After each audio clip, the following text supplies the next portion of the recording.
Okay, YouTube has gone funky on me, but I'm going to try to put up a show here. I want to talk about vivification.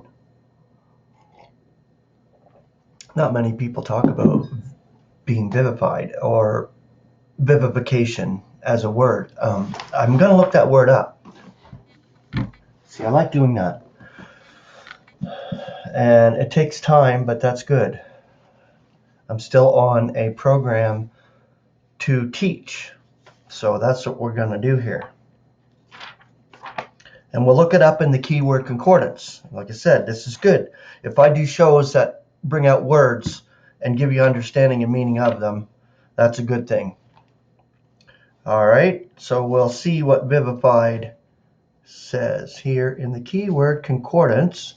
Vivify is, let's see here, zoopio or zoopioieo. Says live, do is the Greek elements. Vivify, make alive. Used in a special sense of the return of the spirit as resurrection is of the body and rousing of the soul from death, giving life beyond the reach of death, conferring immortality. Beauty.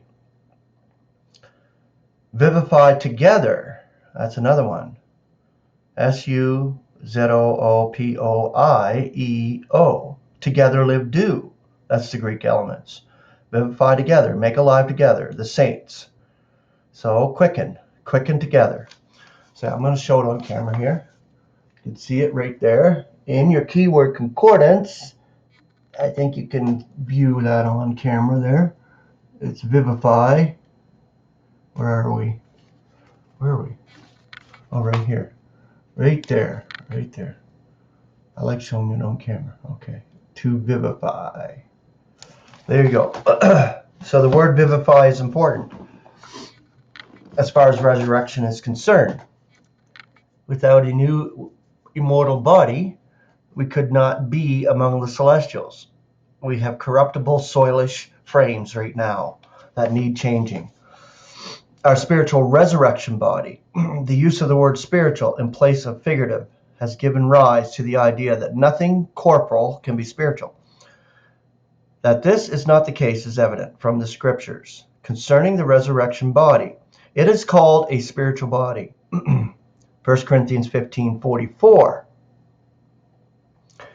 If we should say that we were roused and vivified spiritually in Christ, this may suggest that the Spirit alone was involved. But rousing cannot take place without both body and spirit, for it comes only as a combination of the two. Vivification is always a spiritual act, because it is altogether the result of spirit, which alone gives life. We cannot say that we were vivified spiritually in Christ, Ephesians 2:5, or that our bodies are now vivified spiritually by God's Spirit, which makes its home in us. Romans chapter 8, verse 11. In contrast to our future vivification, whenever that may be, for that must of necessity be even more spiritual, for our very bodies will then become spiritual. Spiritual being consumed. Literally, our immortal frame will be consumed by spirit. There's no possible way that the soul can dominate. Right now, the soul dominates as far as our feelings are because of the blood that's in our veins. That's what causes the pain. That's what causes the suffering. All of this, mortality. So in our new vivified frame, we will not have blood. As you can see, our resurrected Lord had no blood in his resurrected body.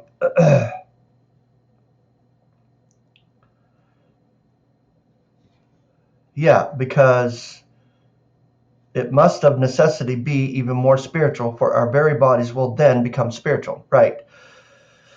What confusion is created by this word? The difference between our vivification in the past and in the future is not that the former is spiritual and the latter unspiritual, but that the one in the past was figurative, and the one in the future will be literal.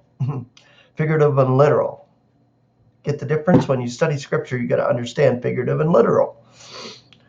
The past is a matter of faith in the operation of God. The future will not require faith, for it will be a blessed and glorious experience. which will thrill our very being with life so abundant and exultant that our hearts will overflow with thanksgiving and praise to God. Moreover, the life will no longer be hid.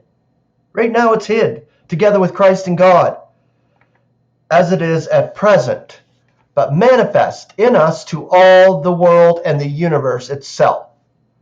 Now this is not the case. We wait for Christ. Whenever he, who is our life, Christ is our life, should be manifested, then and not before shall we be manifested with him in glory. And that was by Enoch, that little blurb on our spiritual resurrection body. So there you go. Vivification is so important. It's important now and it's important in the future. Now as a figure and in the future as literal, when we take up our new immortal bodies. My hair's all funky today, whatever. Anyway, grace and peace. Have a beautiful Wednesday.